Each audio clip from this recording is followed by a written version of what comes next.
Welcome to the webinar with Mr. Ernie Blom, hosted by GemAtlas. GemAtlas is a global B2B networking platform for the gems and jewelry industry. We help you connect with new businesses and professionals around the world. You can easily start generating new business leads through our platform. We are honored to have Mr. Blom share his valuable insights about the industry. Our topic for today is the start of the new decade and what it has in store for the industry. Please feel free to enter your questions below and have them answered. On to you, Mr. Blom. Me to participate in this first webinar for the new year 2020 and for the new decade.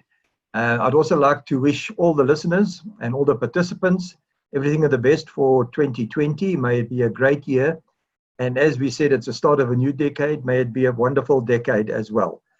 So having said that, I think we just need to reflect slightly on the past, on 2019, to see where we've gone, what's happened, and hopefully we can look at where we're going to.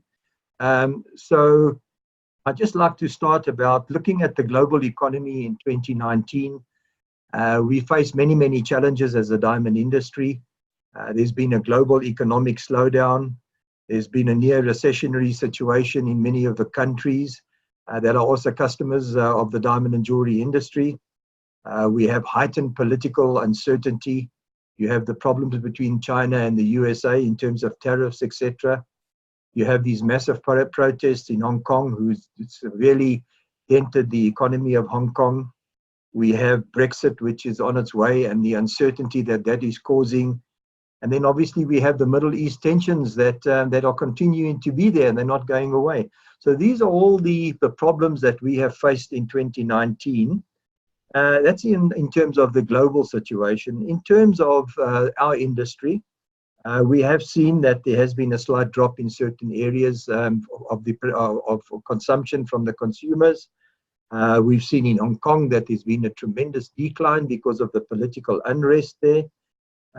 We've seen that there's been inventory overhang where the market was overstocked with polished, and hopefully that is also changing, and we'll talk about that later.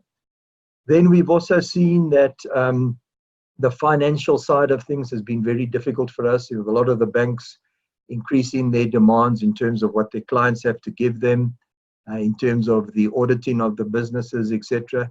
So the financial sector has also been a challenging one for us, and it's something that we are addressing. And hopefully we will be able to turn this thing around. But then let's look at the positives, because everything is not always negative. We do have the positives as well. One of the greatest things that's come out of this is the close collaboration that we have between the midstream and the producers. I think for once that we are now starting to sit down and talk to each other. We're starting to understand the problems that each and every one of us faces in our different sectors.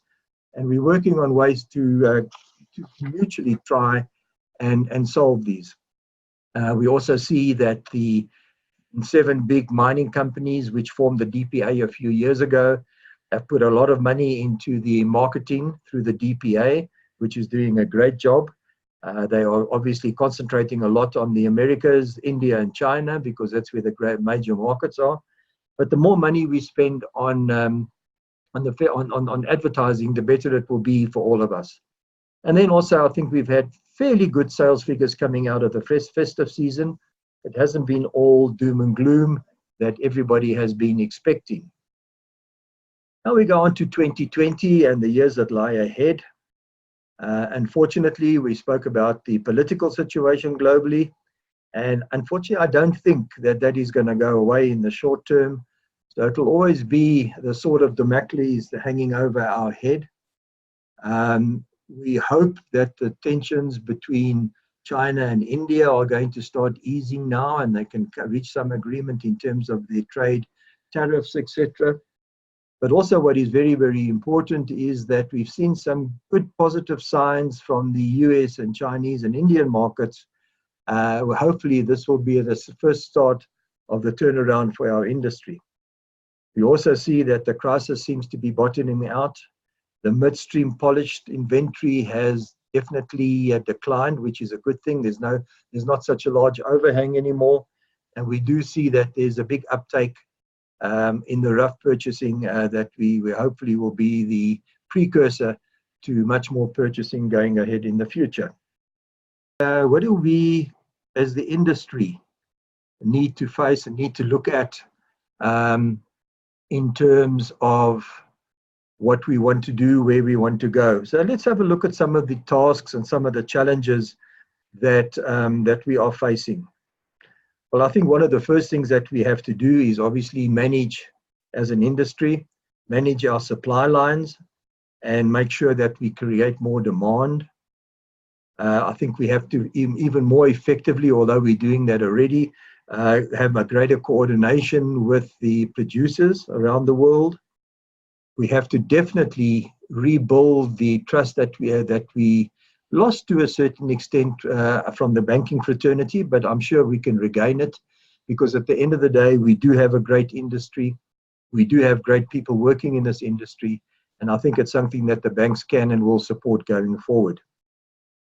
There's a few things that we as the industry, and I'm talking about ourselves now, via the World Federation of Diamond Bourses, we need to do. One of the important things that I'll be concentrating on this year is KYC, know your client. That's something that we have to bring in. It's something that's particularly important to our industry. There is a platform that's already been created via our colleagues from the Indian industry. We're looking at this whole thing globally, and it's something that, as I said, it's very, very important that we have to concentrate on. Then, obviously, we have to make sure that our corporate social responsibility program is in place. You know, the consumer of today wants to know that the diamonds they're buying, or in fact, any commodity for that matter that they're buying, helps and increases decreases the poverty level of the areas where this particular commodity would come from. In our case, it's diamonds. So we have to do that, and I must say that all of the major mining houses, the producers, are doing that. A lot of our members around the world are also doing that, but it's something that we really have to concentrate on, and it's something that we have to really push amongst our members to really be aware of how important corporate social responsibility is. And then coupled with that, we have to look at the supply chain provenance. More and more consumers are very, very concerned that they need to know where their diamonds are coming from. In fact, as I said earlier on, a lot of the other commodities as well, but definitely the diamonds itself. So we have to have the traceability, which brings me on to the program of blockchain. Now, blockchain is something that the World Federation has accepted as something we have to do, we need to do. But it cannot be just for a few selected people. Blockchain has to be able to be rolled out to each and every one of our members globally, no matter where you are, whether you are in the Asian continent, on the Australian continent, on the African continent. We need to be able to have a blockchain technology in place that each and every one of our members can buy into and can participate in. The other thing that also has to happen is that we have to make sure that it's not only large stones that will be part of the blockchain technology. It has to be the whole spectrum of what we polish and what we sell, because that is what the consumers wanting. Unfortunately, at the moment, some of the major blockchain users, some of the big organizations using blockchain, tend to say that this is the beginning and the end of everything, which I don't believe at the moment it is, because yes, it's very easy to blockchain a stone that's going to finish 2 carats, 3 carats, or 4 carats. There's not too many of them around. But how do you blockchain the 50 pointers, the 2 carat, the half caraters, the thirds of a quarter caraters, the etc., etc.? And that is something that we want to make sure that our members can use when we become part of the blockchain fraternity in terms of their full production, because all our members have different types of goods that they sell, and all these goods must be able to be bought and utilized on the blockchain technology. So that's another challenge that we're facing, but it's something that we have accepted. and we are going to work on for yourselves. The other thing that we have to do is to reach out more effectively to the consumers. We are doing that at the moment, but we may have to make sure that what we are doing as an industry reaches the consumer so that we can show them that what they are buying is helping the communities. We heard last year in September, October, there was a group of young diamantes that came to South Africa. They went to see the Venetia mine in Limpopo province in the north part of South Africa. They were taken on a tour of what the mine is doing in terms of the local communities. And I didn't even know that the mining operations there led to the contribution of building 19 schools in that area. Now, these are the good news that we have to spread, and that each and every one of us has to spread. We have started a WhatsApp group where we're trying to spread all the good news about everything, and hopefully this will increase, and this will then send it out to the consuming world. Then obviously the big elephant in the room is synthetics. Yes, everybody is concerned about synthetics, but my take has always been that they have a niche market. There is a space for them in our market, in the diamond jewelry market. They will never be able to compete with diamonds. Diamonds has an invariable store of value, and that will increase as the years go by, as the production decreases.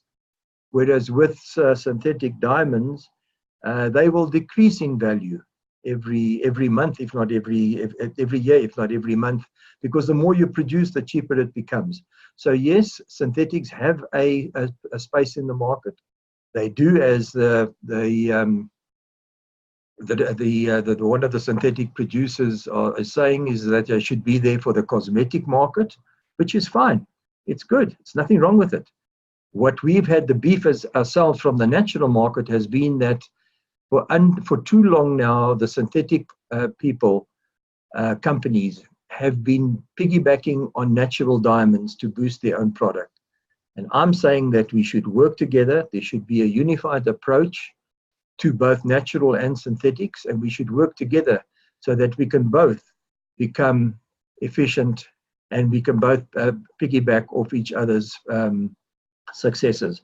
So yes, I have no problem with synthetics. I do have a problem in the way they marketed themselves in the past. Hopefully that's going to change. And I do know that our product, the natural diamond, will always be there because it's a store of value, it's a token of love, and it's something that the consumers will always, always want. Then the last point I want to make is the Kimberley process. The Kimberley process, which we were part and parcel of right from the beginning in the early 2000s, to me is one of the most important international organizations that we have. It proves to the consumer that they're not buying conflict diamonds. Unfortunately, the Kimberley process, the KP system, is not without its challenges. They work by consensus. They don't work by majority vote. They also run by governments who do not necessarily take our needs and necessities into consideration. Fortunately, we do have the World Diamond Council there looking after our interests, which is good. But the Kimberley process, I think, needs to take cognizance of ourselves as an industry. And I think we must try and get rid of the politics within the Kimberley process and make it user-friendly for the diamond industry. So, colleagues, friends, diamantes, that is my take on where we're going in 2020. I'm full of hope for 2020 and for the next decade, but we will not be without our challenges. But so be it. Our industry has faced many challenges in the past, and we've overcome them. And I'm sure we're going to face all the challenges that we have now. With that said, I'm now going to open the question and answer session and to try and answer some of your questions. Yogna asked me to please share my screen. I think I have. I've just switched it on. Kamish Desai says, blockchain is a great technology. How can we expedite the adoption of blockchain through the industry? Kamish, as I said to you early on, I've embraced it. I definitely will. We are pushing it, but as I said earlier, we just need to make sure that each and every one of us can be a participant in the blockchain technology. So once we've got that, then I think we can go live. But please be assured that it's something that I know we have to deal with, and it's something that I know we have to do, and we're really looking at it. Then we have a question from Nicole M. And she asks, how do you think the situation of the decline in the global market for diamond industry can be improved? Again, I think I did touch on that. I think that one of the things that we have to do is we have to get back consumer confidence. We have to spend more money on advertising, on promoting our product. I think each and every one of us, each and every diamantaire around the world, and the World Federation has 30,000 diamantaires with a huge amount of staff. I think we can all become ambassadors of the diamond industry. And I think we have to do our share via social media, via contacts, via talking to people to promote our industry. We've got a great industry, we've got a great product, and I think, yes, that we can promote it even more than what we're doing now.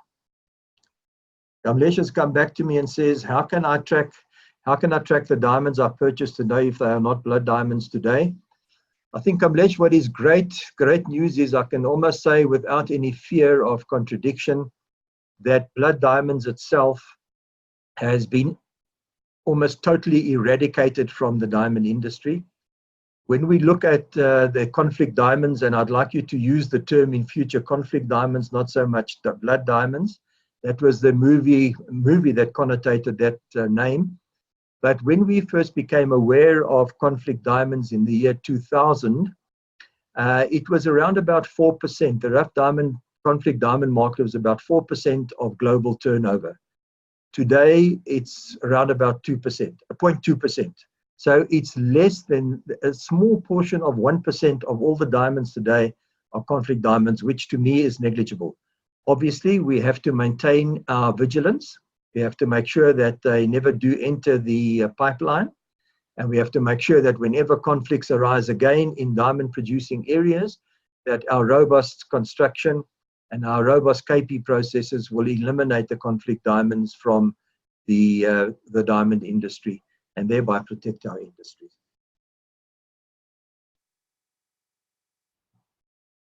Then again, Kamlesh, and he says, I do not feel this industry has a specific unified direction. How do you feel this has played a role on where the stance of the industry is? Do you think the industry needs to come together rather than try and compete and cut each other's prices? I think this has got a twofold answer to this, Kamlesh. Number one, that yes, we as the industry, and I'm talking about the global industry, I'm not really going down into the individual companies. I'll get to that just now. We as the global industry need to stand together more. We need to have a unified voice. We need to promote ourselves more. And I think this is something that the WFTB has taken cognizance of. You will see that we are improving our communications. We are improving our social media platforms. We are trying to bring the good story, the good news about diamonds to the consumers out there and to our members around the world. So yes, I see the World Federation as a unifying force in promoting our industry and working together with other bodies, wherever they may be, to help promote our product. In terms of ourselves competing with each other, well, that's business. I think that as long as we compete with each other in an ethical way, then we're on the right track. So I don't necessarily disagree with good competition or any competition between diamantaires. That's always a good thing, as long as we do it in an ethical manner. Then Yogesh Sharma asked me, how do I feel about natural and lab-grown diamonds? Again, I did touch on this earlier on in my preamble. I have got no problem with natural natural and lab-grown diamonds coexisting. They each have a niche market. We use an example often of a man that wants to buy, or a father that wants, or a mother that wants to buy the young daughter a pair of earrings, and she's only 3 years old. Rather buy them a pair of synthetic diamonds that's going to cost you $50 maybe. And then when she gets older, you buy her a pair of natural diamonds. But that child then will grow to love natural diamonds. I still firmly believe that in the wedding market and the engagement market, when you give your wife or your partner to be a precious stone, it's going to be a natural stone. It's not going to be a synthetic, because natural portrays the love that we have for each other. And I think we can. One of his other questions was, how do we see each other coexisting for this decade? And I see we can coexist. I met with the chairperson of the Synthetic Producers Association in Bahrain in November. I've reached out to him, and I will continue to reach out to them. I think it's in our mutual benefit and mutual interest to speak to one another and to communicate, as long as it's done on a mutually respectful basis, and also respecting each other's product, and not try to run the other one's product down to try and boost the sales of our own product. Then we have Paresh T, who says the diamond industry here in Surat has been on the decline for the past year, and many people have been laid off. How do I ensure job security for my workers? Paresh, that's a very, very, very good point. We have the same situation where I'm based in South Africa, where we've had huge job losses in terms of the polishing side of the industry. In Surat, it obviously will be far, far more difficult because of the huge amount of workforce that you have. But I think the only way we're going to get over this is for the industry to understand that we must bring profitability into the industry. We mustn't just buy rough diamonds for the sake of buying it. We must buy rough diamonds for the purpose of making profit. We mustn't just carry inventory that we know we're not going to sell. I think we have to be very, very cautious in our buying. But at the end of the day, I do believe that we have still got a good market out there. I think we can grow the market. Yes, the industry declined slightly this year because of the factors that I mentioned earlier on in my opening. But I do believe that we'll overcome it as we overcome previous difficult periods. And I'm sure that we will be able to give our workers the job security they need and their families need in this year and this decade. Then Paresh has again asked, there's a lack of innovation in the industry. What innovations do you see helping the industry grow? Well, what is interesting is that if I look back to when I first started buying rough diamonds and buying polished diamonds, we never had the technology that we had before. We used to work with the loop. We didn't have microscopes. We used to work with the Mo gauge. We never used to have the analysis machines. I think these are all the things that have come. I think that the technology available to us is going to increase. It's going to improve. It's going to not only benefit ourselves as diamanteurs, but it's going to benefit the mining side of the industry as well. And they definitely do need that. They, after all, are the largest employers in the diamond industry. And if they can't mine their diamonds profitably, then we won't have a supply. By the same token, if we don't make profits, they won't have the buyers. So I think it's a mutually symbiotic relationship that we have between the buyer, the producers, and the industry, downstream industry ourselves. But I think that technology is going to play a larger part, a much, much bigger part. Already it's way above what we've ever had before. I think the grading of diamonds is going to become more technologically advanced, which is a great thing. I think that the polishing side of things will become far more streamlined and advanced, and also maybe even more cost effective. So yes, I embrace innovation. I embrace technology, and I hope that whatever is done, we as the industry will get the benefit of it. So another one is Benefit Paymaster, who's asking, is depleting resources a big concern? Are you looking at India as a future source? In terms of the diamond industry, yes, and that's why I use that analogy where in the beginning where natural diamonds are increasing in value, whereas synthetic diamonds are decreasing, because with synthetics, there's no concern about how much they can produce. It's a question of how many machines they can make to produce the synthetics. Whereas with natural diamonds, whatever comes out of the ground today will never be replaced. So we have got a declining resource. The big question is, how long before it declines completely and is a concern to the industry?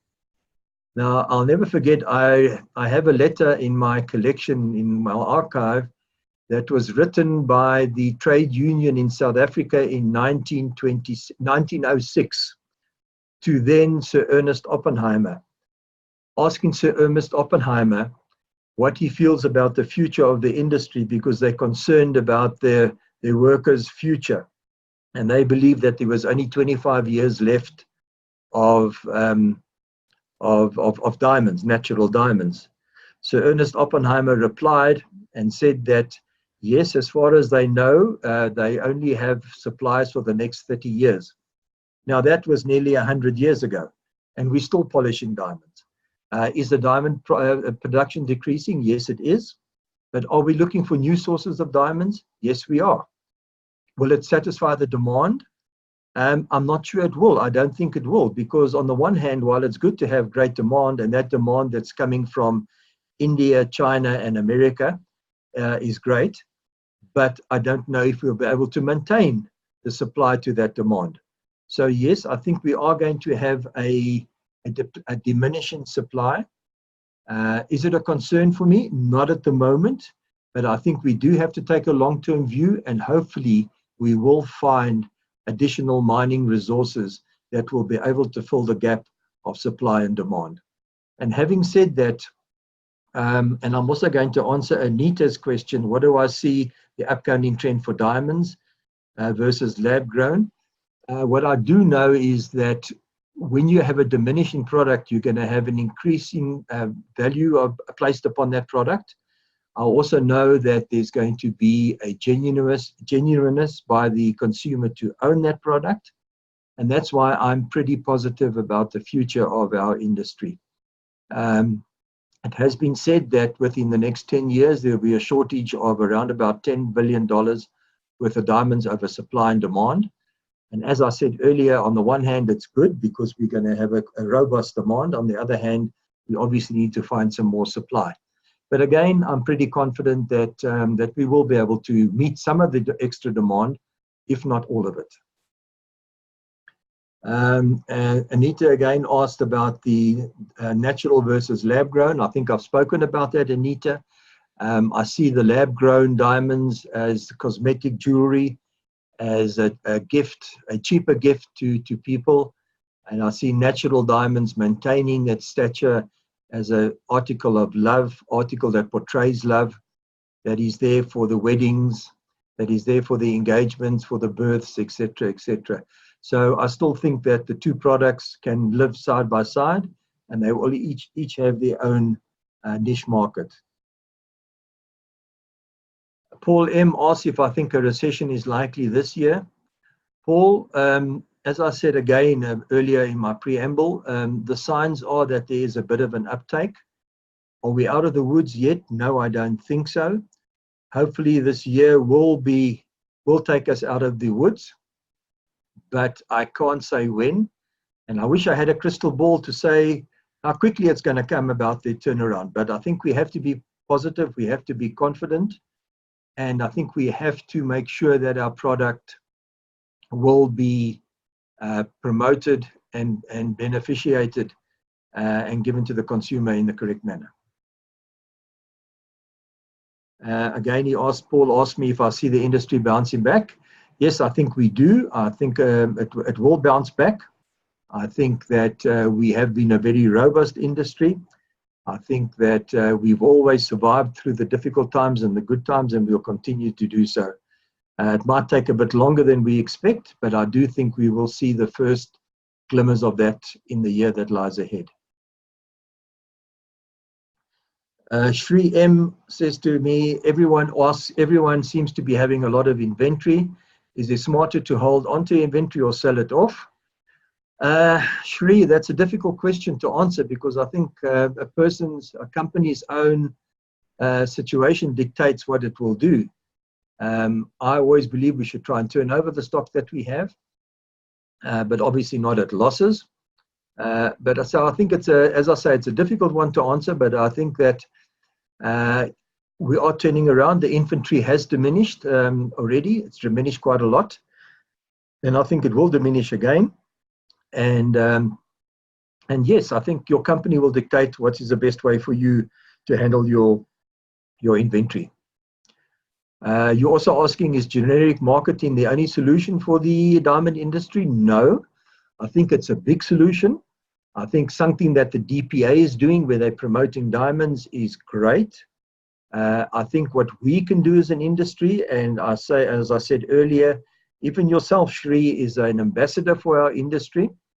I think that each and every one of us has to be promoting our product, has to be going out there on social media, through WhatsApp, LinkedIn, Twitter, whichever, promote our product, let it be known to the consumer. Let's take away all the consumer's fears and anxieties. So let's each and every one of us do what we have to do to promote our product as well. Sunny asks, what are your thoughts on Argyle shutting down as they were responsible for 1/3 of global production of diamonds? Well, Sunny, we must understand that Argyle, yes, it was a huge mine producing a huge amount of caratage, but that caratage was extremely low in quality. They were mainly, and I would say around about 99%, mainly industrial quality diamonds, but then they did have all the colored stones that came out from time to time. So I think in terms of the colored stone industry, the fancy colors, that will be a bit of a disappointment to everybody. But in terms of the the lower quality, the industrial diamonds, I think there are other avenues where these can be taken up and their production can be actually negated. So yes, it's a pity any mine shuts down because it creates a loss of jobs, etc. But with Argyle shutting down, it's not as big a train smash as if it was one of the big De Beers mines or one of the Alrosa mines. Shri is also asking, what leading edge technologies in this industry are you looking forward to? I think blockchain is something that is there. And we, as I said, we're going to embrace it. We have to embrace it, but make sure that it's user-friendly for our members. Traceability, we are tackling as well. I think we're going to see a lot more technology coming through in the assessment of diamonds, be it rough or polished. I think the way the laboratories are grading diamonds will be enormously advanced in terms of technology, which is a good thing. I think we need to have a lot of stability in that in terms of equality in grading. So those are some of the thoughts that I think we can look forward to in terms of technology going forward this coming year and the decade. Then Anita asks, what are my thoughts on diamond coated zircons? Are they more viable an alternative than lab-grown? Anita, zircons were never really, in my opinion, a very popular product, not a commodity, a product. They never really were, they never really did take off. I don't think they would compete with synthetics or lab-grown diamonds in years to come. It might have a short-term life, but I think it's still too early to assess that. She also asked, in the coming year, what do you think will pick up? Smaller diamonds or larger diamonds? Well, Anita, in the World Federation, we cover the whole spectrum of the diamond manufacturing and polishing side. And I'm hoping that not only will the smaller goods who've taken the bigger hit this year pick up, but I'm also obviously hoping the larger goods will increase again in terms of their sales. So yes, I'm hoping that the full pipeline will pick up this year, not only smalls, but also diamonds, larger sizes. And Suni again asked, do you think the market of brown diamonds will jump back due to Argyle's closure? I think yes, that there will definitely be a market for brown diamonds. There has been a fair demand for them, and I think that demand will continue to grow. Ravi asked, do you think a recession is likely this year in the diamond industry? Ravi, you know, unfortunately, we're part of a global community. We have to, unfortunately, live under what happens in the international world. A small little trigger will set a series of events in motion that we have no control over. But I am optimistic that we can reverse the negativities of last year, and hopefully we'll have a far better year this year. Then Yogesh says, is the future of natural diamonds in fancy colors? Look, I think fancy colors have become an important part of our market, Yogesh. I don't think there's enough fancy diamonds coming out of the earth to determine the future of the natural diamond industry. I think our future is determined by the full pipeline of diamonds that we take out of the ground and that we manufacture. So yes, fancy color diamonds are important, but I think the whole diamond spectrum is as important as that as well. Benifer Paymaster asked, do you think jewelry design has the potential to be a lot more creative in lieu of the new manufacturing technologies like 3D, and a large-scale adoption of massive creativity can help demand? Undoubtedly, I do believe so, Benifer. I do believe that the 3D cam that they use for designing the diamonds, not the diamonds, the rings, I believe the technology used in the jewelry manufacturing process has made leaps and bounds and tremendous gains. So I think, yes, I think that diamond jewelry is something for the future. I have a slogan on my letterhead that says, jewelry is not jewelry without a diamond. And I'd almost like to say a diamond is not a diamond without jewelry. I think we have a close connection. We tied at the umbilical cord, and I think the one cannot live without the other. We need each other, and I think that, yes, we can grow together. Alex Hayward asked, do you think the advent of machine learning and AI would be able to completely move the disparity of diamond grading on a global scale?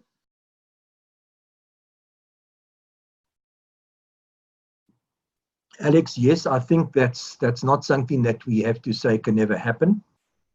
I do believe they are already doing that to a certain extent. The various laboratories are doing that to a certain extent.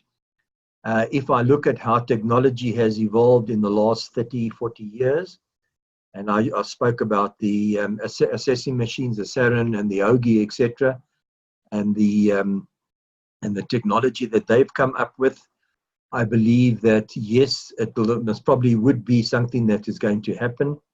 I've often said, with a smile on my face, but maybe more earnestly than I actually were, that I see one day that we'll have a little device on our desk in the office. We'll put a diamond on there. It will go automatically to the laboratory. They will assess it in the laboratory, and we'll get an email with a printed certificate on it. So yes, I think it's going to happen. When it's going to happen, I'm not sure, but I do think it will definitely happen. Suni is also asking, in the coming years, do you think natural diamonds will have much value with the new generation, or will lab-grown diamonds be preferred more? Suni, I think that it's incumbent upon us as a natural-grown industry to reach out to the different generations, the Millennials, Generation Z. The surveys that have been done is that, yes, these generations do value the natural diamond, but I don't think that we can just sit back and say that's going to happen. I think that we have to work very hard to maintain their loyalty and keep their customer base. And obviously we have to compete with other luxury items. But yes, I think that the younger generations will definitely embrace the natural diamond. And then Alex is also asking, how can we get the millennials to purchase more diamonds? They seem to be moving to different luxury goods. Yes, Alex, you are definitely correct. We have to compete against the iPhone technology, the cell phone technology, the computers, the smart pads, etc. Yes, we have to do that.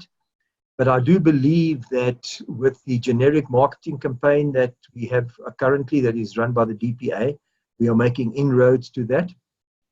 I do believe that with the social media campaigns that are out there, and one that I've encouraged you all to use, that we will be able to encourage them, to the millennials and the Generation Z, to become more of a customer base for us and more loyal to our product. Because at the end of the day, one, it is a gift of love, and it is a gift that is diminishing in production and increasing in value. Suni asks, what do you think about the creation of lab-made gold? How will it affect the industry? Suni, unfortunately, I'm not an expert on lab-made gold, and I think this is something that is pretty new.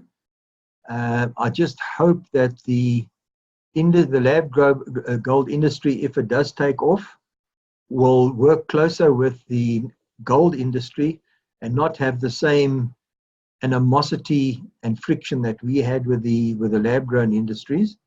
And again, I'm saying this to yourselves, that I am reaching out to the lab-grown industries to see if we can have a symbiotic relationship. But yes, I think the jury is still out on lab-made gold. I think it's still early days yet. We'll have to see how this will evolve. Yvonne Shah asks, what role can various industry players play in marketing of natural diamonds in a manner that meets new age consumers' expectations? Well, I think I have spoken about this quite a lot, Devansh. I think it's up to yourself and everybody else out there to embrace the social media aspect of it. It's promoted there because, let's face it, the younger generations, the millennials and the Generation Z, are totally into the social media platforms, and we can use that to our advantage. We are busy doing that through the World Federation.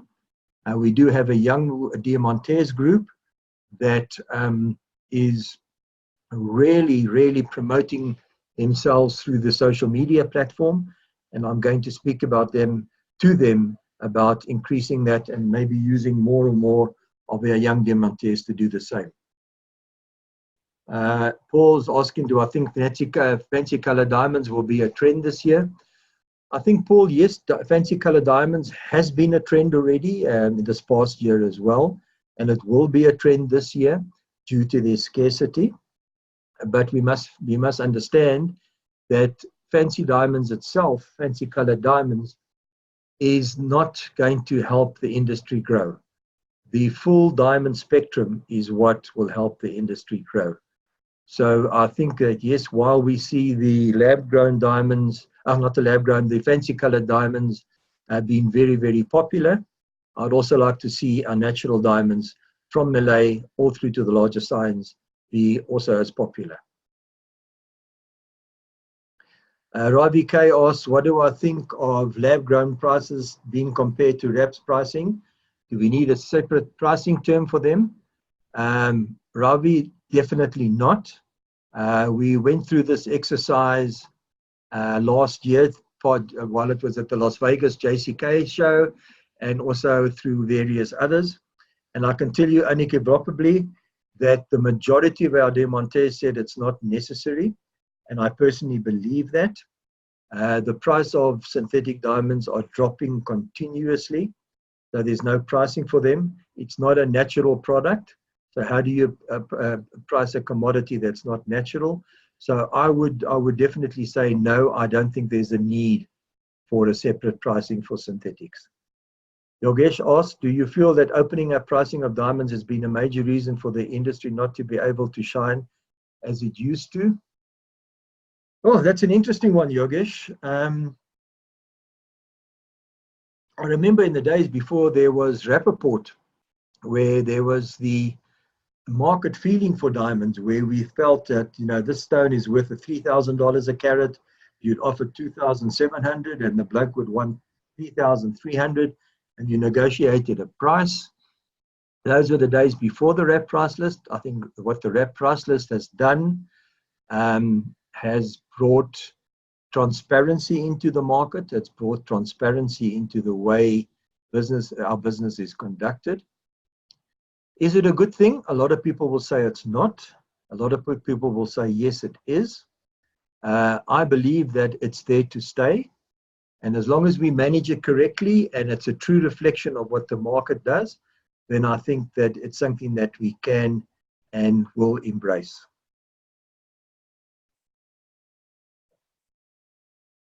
Alex is asking, how will lab-grown diamonds be used in other technology fields like computing? Will this affect the diamond market to steer in and move in a more different direction to cater for different needs?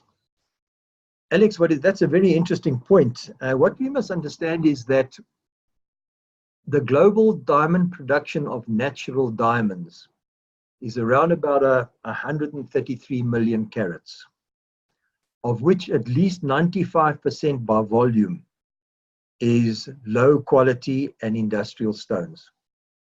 So even with this huge amount of caratage available to the different segments of other industries, there was still not enough natural diamonds of that quality made or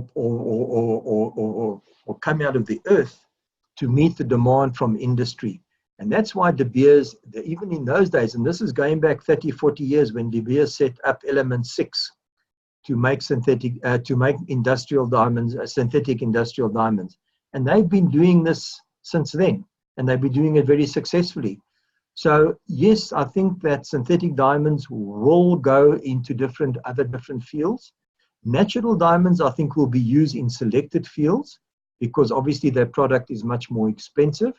So they won't be used in everyday industry methodologies, but definitely in various other technologies where it demands a better type of stone.